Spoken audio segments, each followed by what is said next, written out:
सीवान के शार्प शूटरों के निशाने पर था बिहार का एक बड़ा नेता। नीतीश कैबिनेट विस्तार के बीच बड़ी खबर से सनसनी। नमस्कार, मैं रागनी और आप देख रहे हैं वीपीएस न्यूज। बिहार पुलिस ने पूर्व सैनिक हत्याकांड का खुलासा कर दिया, लेकिन इस बीच मिली एक नई जानकारी ने पूरी बिहार पुलिस के कान खड़े कर दिए हैं। दरअसल इस केस में पकड़े गए शार्प शूटर बिहार के एक बड़े नेता का मर्डर तक प्लान कर चुके थे। बिहार पुलिस ने पूर्व सैनिक और बैंक के गार्ड सत्येंद्र सिंह की हत्या की गुत्थी सुलझा ली है। वहीं इस मामले में पुलिस ने हत्या में शामिल 5 कुख्यात अपराधियों को भी रंगे हाथ गिरफ्तार कर लिया है। गिरफ्तार किए गए अपराधियों के पास से पुलिस ने 2 रिवॉल्वर, 2 देसी पिस्तौल, 23 जिंदा कारतूस, 2 बाइक सहित कई मोबाइल फोन भी जब्त किए हैं। पुलिस ने दावा किया है कि गिरफ्तार किए गए सभी अपराधी गोपालगंज में बड़ी अपराध की योजना को अंजाम देने की फिराक में थे, लेकिन डीआईओ हथुआ, एसडीपीओ और मीरगंज पुलिस की तत्परता से इन अपराधियों को गिरफ्तार कर लिया गया है। गिरफ्तार किए गए अपराधियों के द्वारा सिवान और छपरा में भी कई बड़ी स्नैचिंग, बाइक लूट और हत्या की वारदात को अंजाम दिया गया है। गिरफ्तार किए गए सभी अपराधी सिवान के रहने वाले हैं। गोपालगंज एसपी अवधेश दीक्षित ने बताया, बीते 2 फरवरी को मीरगंज थाना क्षेत्र के पावर हाउस के पास बीके टाइल्स दुकान पर अपराधियों के द्वारा नयन प्रसाद के ऊपर ताबड़तोड़ फायरिंग की गई थी। इस फायरिंग में शोरूम पर बैठे पूर्व सैनिक व बैंक के गार्ड सत्येंद्र सिंह और टाइल्स कारोबारी नयन प्रसाद को गोली लगी थी, जिसमें सत्येंद्र सिंह की गोली लगने से मौके पर ही मौत हो गई थी। इस मामले में पुलिस ने परिजनों के बयान पर नामजद प्राथमिकी दर्ज की थी, जिसमें पुलिस ने एक आरोपी राजकिशोर प्रसाद को पहले ही गिरफ्तार कर लिया था। अब इस घटना में शामिल शार्प शूटर और साजिशकर्ताओं को भी पुलिस ने गिरफ्तार कर लिया है। गोपालगंज एसपी ने बताया कि मीरगंज थाना क्षेत्र के कल कुछ अपराधी जो सिवान के बरहरिया और अन्य जगहों के रहने वाले थे, वे किसी बड़े नेता की हत्या करने की साजिश रच रहे थे। इसी दौरान पुलिस ने इस हत्याकांड में शामिल कुख्यात अपराधी वसीम अकरम, शाहनवाज, उसके भाई शेख हबीबुल्लाह को गिरफ्तार किया। इन लोगों के द्वारा टाइल्स कारोबारी नयन प्रसाद की हत्या को लेकर वसीम अकरम को 2 लाख रुपए की सुपारी दी गई थी। वसीम अकरम के द्वारा ही कयामुद्दीन और नियाज को हत्या करने की सुपारी दी गई और इन अपराधियों के द्वारा बीते 25, 26 और 27 जनवरी को हत्या से पहले दुकानदार की रेकी की गई थी। फिर 2 फरवरी को नयन प्रसाद के ऊपर ताबड़तोड़ फायरिंग शुरू कर दी गई। नयन प्रसाद गोली लगने से घायल हो गए, लेकिन उनके पड़ोसी पूर्व सैनिक शोरूम पर बैठे सत्येंद्र सिंह की गोली लगने से मौत हो गई। इस मामले में पुलिस ने अब तक 6 अपराधियों को गिरफ्तार कर लिया है।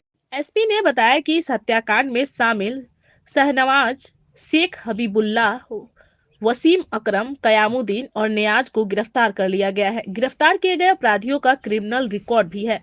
एसपी ने बताया कि सभी अपराधियों ने अपना जुर्म भी कबूल कर लिया है। उन्होंने कहा कि इन अपराधियों के द्वारा किसी बड़े पॉलिटिशियन की भी हत्या की साजिश रची जा रही थी। दिनांक 2 फरवरी 2025 को मीरगंज थाना क्षेत्र में बीके टाइल्स के पास में एक घटना घटित हुई थी, जिसमें एक व्यक्ति नयन प्रसाद को गोली लगा था और वो इंजर्ड हुए थे, और एक और व्यक्ति सत्येंद्र कुमार, जिनको गोली लगने से उनकी मृत्यु हो गई थी।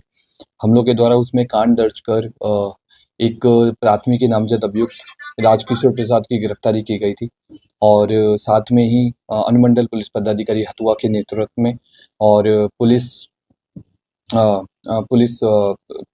अवर निरीक्षक मीरगंज थाना और अन्य पुलिस पदाधिकारियों और तकनीकी शाखा की मदद से लगातार इसमें कार्रवाई की जा रही थी, और जो मेन शूटर है उसकी शिनाख्त करके, उसकी पहचान करके और उसकी गिरफ्तारी के लिए हम लोग लगातार प्रयासरत थे। उसी क्रम में कल सूचना मिला था कि कुछ लोग हैं जो कि इस घटना के अलावा दूसरी और घटना को कारित करने की कोशिश कर रहे हैं, और इसके अलावा हम लोगों ने शाहबाज नाम का जो व्यक्ति था, जो बड़रिया थाने में जिसकी हत्या हुई थी, और जिसके आवेश में आकर के और उसके भाई शाहनवाज और उसके फादर ठेकेदार उर्फ शेख अली मुल्ला ने कुछ शूटर्स को हायर करके और ये नयन प्रसाद को मारने का कोशिश किया गया था। तो हम लोगों ने शाहनवाज और शेख अली मुल्ला की गिरफ्तारी की। शाहनवाज ने अपना क्राइम एक्सेप्ट किया और बताया कि उसने वसीम अकरम नाम का व्यक्ति है जो कि महादेवा ऊपी का रहने वाला है सिवान का। इसको 2 लाख रुपए दिए थे और 2 लाख रुपए दे करके उसने शूटर के लिए रिक्वेस्ट किया था वसीम अकरम से। वसीम अकरम ने क़यामुद्दीन अंसारी और नियाज अली, ये दोनों छपरा और महादेवा ऊपी के रहने वाले हैं, इनको हायर किया और इन्हीं को 2 लाख रुपए ऑफर किया और बोला गया कि नयन प्रसाद का हत्या करना है। तो ये लोग लगातार रेकी कर रहा था 25, 26, 27 अलग-अलग डेट्स में और 2 तारीख को जैसे ही इनको मौका मिला इन लोगों ने अटेम्प्ट लिया और उसको मार दिया। हम लोग के द्वारा जो एसआईटी गठित की गई थी, एसआईटी के द्वारा आज जो रेड की गई है, रेड में 2 पिस्टल, 2 कट्टा, 23 जिंदा कारतूस, 2 मोटरसाइकिल और कई सारे मोबाइल बरामद किए हैं और इन सभी लोगों ने अपना जो अपराध है वो स्वीकार किया है। इसके अलावा कुछ लोग हैं जो कि स्थानीय ही लोग हैं और जो नयन को मारने के पीछे लाइनर का काम किए थे, उनकी भी हम लोगों ने पहचान की है और उन लोगों की भी हम जल्दी से गिरफ्तारी करेंगे। साथ में मैं आपको बताना चाहूँगा कि ये लोग और भी कुछ हत्याएँ प्लान किए हुए थे और इन लोगों ने अपने जो स्वीकारोक्ति बयान में चीज़ एक्सेप्ट की है, तो हम लोग उस पे भी काम कर रहे हैं। अब तक कितने लोगों की गिरफ्तारी हुई? अभी तक टोटल इस केस में 6 लोगों की हम लोगों ने गिरफ्तारी कर चुके हैं। 1 गिरफ्तारी पहले हुई थी, 5 गिरफ्तारी अभी हुई है। इसमें शूटर भी हैं, फाइनेंसर हैं और जिन लोगों ने जो कॉन्स्पिरेसी रची थी वो हैं और जिसके साथ में ज़मीन का विवाद था वो लोग। ऐसे टोटल हम लोगों ने 6 लोगों की अभी तक गिरफ्तारी की। अपराधी की क्या है? इन सभी लोगों के ऊपर आपराधिक इतिहास है। जो शूटर हैं, ये छपरा और सिवान क्षेत्र के पूर्व के अपराधी रहे हैं और बाइक लूट, छिनतई अलग-अलग केसेस में आर्म्स एक्ट में जेल गए हैं। जेल से जाने के बाद निकलने के बाद में लोग दिल्ली वगैरह सेटल हो गए थे और इस अपराध को करने के लिए सब लोग एक जगह इकट्ठा हुए और प्लान किया और फिर नयन को मारने का कोशिश की। अगला टारगेट कौन था? क्या कोई प्रमुख आदमी था? अगला जो टारगेट था वो काफ़ी पॉलिटिकली रिनाउंड आदमी था, तो उसका भी हम लोग नाम आपको रिवील नहीं कर रहे हैं, उस पे हम लोग इन्वेस्टिगेशन कर रहे हैं। टीम को हम लोगों ने अलग से पुरस्कृत करेंगे सारे टीम मेंबर्स को। धन्यवाद। मैं रागनी और आप देख रहे थे वीपीएस न्यूज।